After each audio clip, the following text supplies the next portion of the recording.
Top quality और consistent performance के लिए सिर्फ सिल्वर पंप नाम याद रखना। वापस मैं पूरे डिबेट को लेकर के आना चाहती हूं कि संविधान बनाम शरीयत को लेकर के जो बात हो रही है, किसके साइड पे आप आज हैं। और अंसार रजा साहब, एक जो फंडामेंटल सवाल बिल्कुल शुरुआत में पूछा गया था कि अभी किस तरीके की मैसेजिंग की जा रही है, और उसको ही लेकर के एक छोटा सा सवाल ये है कि ठीक है, आप सारे इमाम से जाकर के मुलाकात कर ली, ममता दीदी नहीं सही, आप जाकर के मुलाकात कर लीजिए उन लोगों से जिन्होंने अपना घर छोड़ा है, जो अभी रिलीफ कैंप में बैठे हुए हैं। तारिक खान जाकर के उनसे मुलाकात कर सकते हैं, संजय सरकार उनसे जाकर के मुलाकात कर सकता है। वो मुलाकात नहीं होती है तो उससे किस तरीके का संदेश जाता है कि इस वक्त सबसे बड़ी प्रायोरिटी हमारे राजनीतिक दलों के लिए और हमारे कुछ जो नेता इमाम है, मौलाना है, उनके लिए क्या है इस वक्त।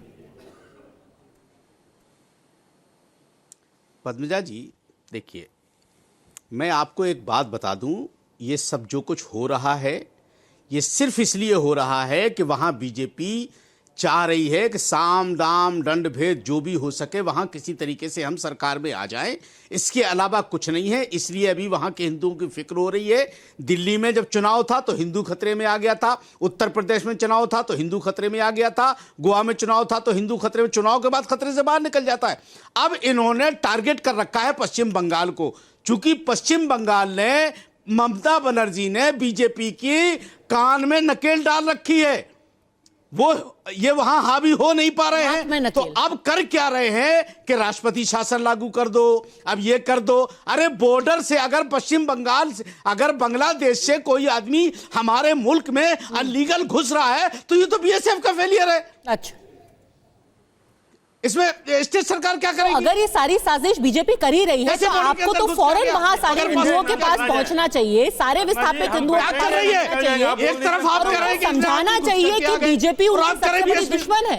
अंसार रजा साहब, तब तो आपको फौरन पहुंचना चाहिए उन हिंदुओं के पास और उनको इस बात समझानी चाहिए ताकि वो वोट ना करें कभी बीजेपी। सियासी पार्टियों के एक दूसरे, आप जा क्यों नहीं छोड़ दे, रहे? आप बोलेंगे तो हम छोड़ देंगे। आप जाइए ना, थाली में खाते हैं। भाषण सुनने के लिए बैठा नहीं है संजय सरकार, आप चले जाइए। किसी का भाषण आप चले जाइए ना, सुनने के लिए बैठा नहीं। अगर नहीं चाहिए तो छोड़ दीजिए।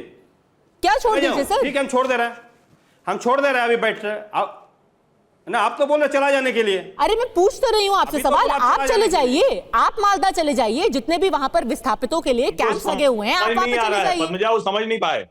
और जहां तक की संविधान की बात है, आप मुझे ये बताइए कि क्या कोई मुख्यमंत्री, कहीं ये संविधान में लिखा है कि मंच पर खड़े होकर के कोई मुख्यमंत्री लोगों को डराने के लिए जो बात पूरी तरीके से गलत है वो बोले? आज उन्होंने उस मंच से क्या बोला?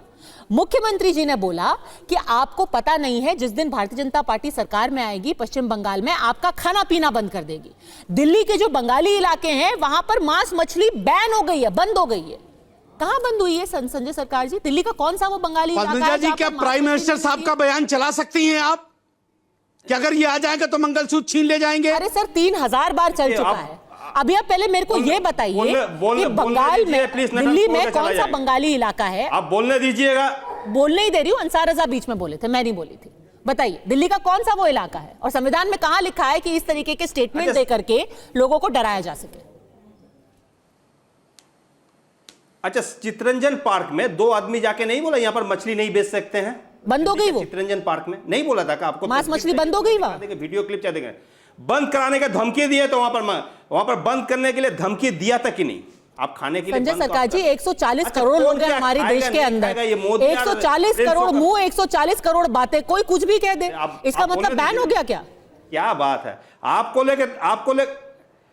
लेके 3 आदमी पढ़ता है जो हमको बोलने नहीं देते हैं, ठीक है ना? क्यों नहीं बोलने देता है मालूम नहीं है। हम तो मुर्शिदाबाद के बारे में माने चाहते हैं लेकिन आप बोलने के मौका नहीं देते। लेकिन इस तरफ से धमकी नहीं दिया गया, महाराष्ट्र में धमकी नहीं दिया गया, नवरात्रि में नहीं किया।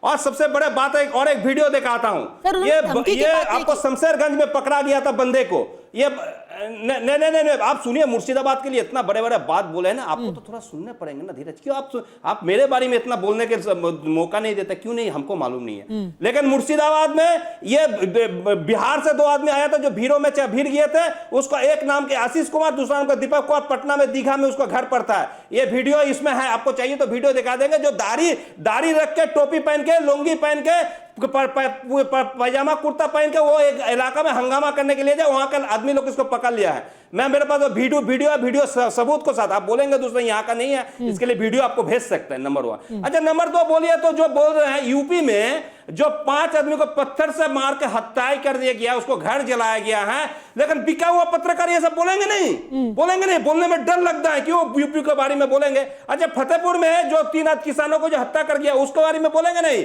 और जब यूपी में भारतीय जनता पार्टी को नेता जो बलात्कार किए हैं उसके बारे में बिका हुआ पत्रकार बोल नहीं सकते, हिम्मत नहीं है। बात से क्या लेना देना है? यूपी में रहेंगे तो बुलडोजर से चढ़ा देंगे, ठीक है जी।